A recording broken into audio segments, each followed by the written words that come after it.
Okay, thank Enjoy you. the day. Will Give do. us all Yeah. good feedback, please. I will. We're open to all of it. All right. Well, thank you. Andy, Yes. I want to interview for a few minutes. First of all, state your name and what office you have. So I'm Andy Clarke, and I'm the president of the League of American Bicyclists. And you've been president for how long? 10 years, shockingly enough. 10 Yeah, years. 10 years. And before that, you were with which group? So I've worked for the Rails to Trails Conservancy, the Bicycle Federation of America, spent 4 years as a contractor at Federal Highways, always working on bike and pedestrian issues and trail issues. And so much to my family's astonishment, I've actually managed to make a living at doing this stuff for 25 years. Congratulations. As involved with the league, what are the top issues that you see the league doing?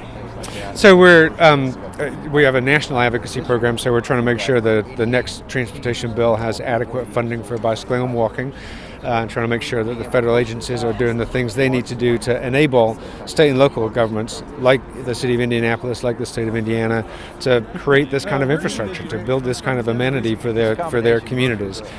We have an education program that certifies instructors and teaches people to ride safely and enjoy their ride more effectively, and then we have a number of other kind of policy programs. But one of our signature programs and most visible programs is the Bicycle Friendly Community Program, and that continues to grow and expand, and we had a record number of applicants in 2013, and it's really exciting to see cities really get on board with this program and really be hungry for the feedback we can give them on what they need to do next. And on that account, besides the cities, you have universities, you have mayors, We do. leadership, you have various branches of that We do. friendly community growth. Absolutely. So yeah, we started with bicycle friendly communities and realized that it was really working and was really providing that blueprint for communities to follow.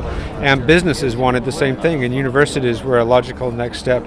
And in all of those areas, we've seen the power of having a champion or a leader who's out in front saying, listen, we're going to make this stuff happen. This is the vision I have for my community or my business or my university. We're going to make these changes. We're going to follow this feedback. We're going to follow this blueprint. And Mayor Ballard in Indianapolis is one of the guys that really exemplifies that. How many communities have some sort of a bronze or Sure. silver level? Yeah, so we've looked at over 700. Whoops. That's We've okay. looked at over 700 applications, and just under 300, I think about 290, have gotten bronze or higher designation. So, we don't just give the awards away. We make communities work for it, and I think that the really encouraging thing is seeing communities go from bronze to silver to gold and really kind of work their way up the levels. And we're looking forward to Indy doing that sooner rather than later. And Carmel is working on And Carmel is doing it too, yeah, that exactly. Now you have the leadership. When did the leadership award begin? We just started that 2 years ago. Okay. So this is still a new thing, and it really reflects the value and the impact that individuals can have in really propelling their communities forward. So Mayor Ballard was an easy choice to make given his leadership in Indianapolis, and it's really impressive to see that kind of thing in So it's in one practice. leader a year. Yeah. That is Yeah. exclusive. Yeah. Okay. No, it's a small club. Yeah. And what's the committee that decides that? You? Not me exclusively, but the team, the bike league Who's on the team? the people who are working on the bicycle friendly community program and on our advocacy programs, and it's